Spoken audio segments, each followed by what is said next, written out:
the study of that.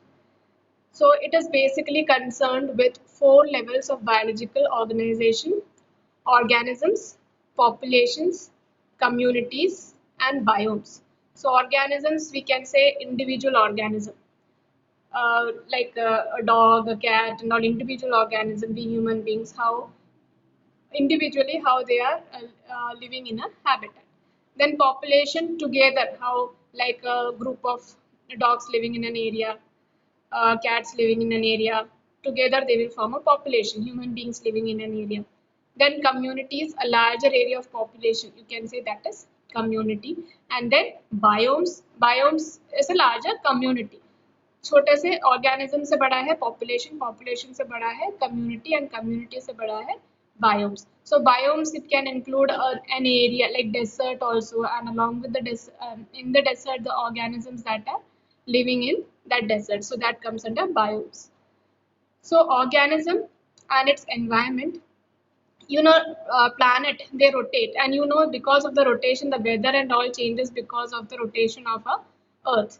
So rotation of a planet around the tilt of its axis. Tilt, earth is not straight, when you draw an earth as an the axis is vertical, it's a slightly tilted.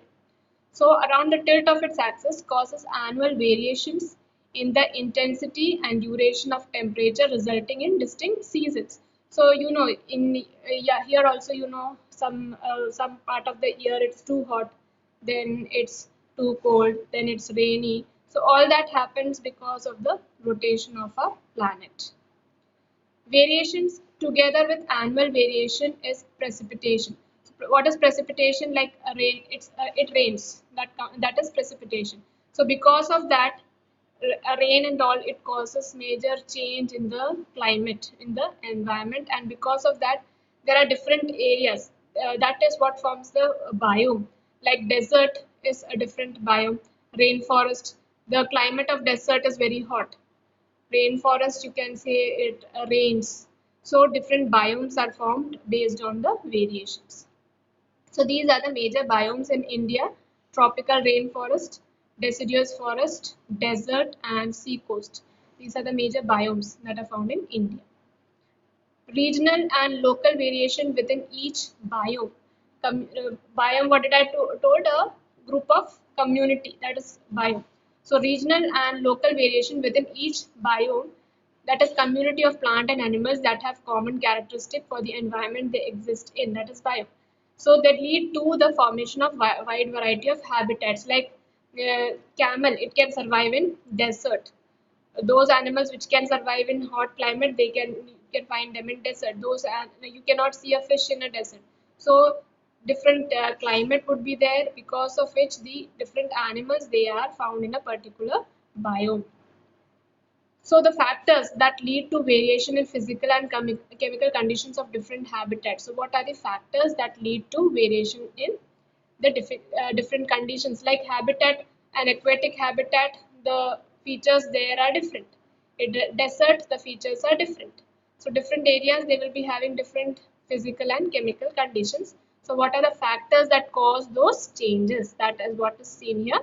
Abiotic factors. So what is abiotic? Abiotic refers to living or non-living? Non-living. So biotic refers to living factors, and abiotic refers to non-living factors. So abiotic factors: temperature, water, light, soil. These are the factors which lead to difference or variation in the different habitats. So temperature, how temperature is affecting a habitat. Temperature is the most ecologically relevant environmental factor. Average temperature on land varies seasonally. As the season, like in summer season, the temperature is too hot. In winter season, it lowers down. So as and when different seasons go on, the temperature also keeps on varying. It decreases progressively from the equator towards the pole. Like equator, will the temperature be more or less in the equator? In the equator, temperature is more, and at the pole temperature is less. So as you go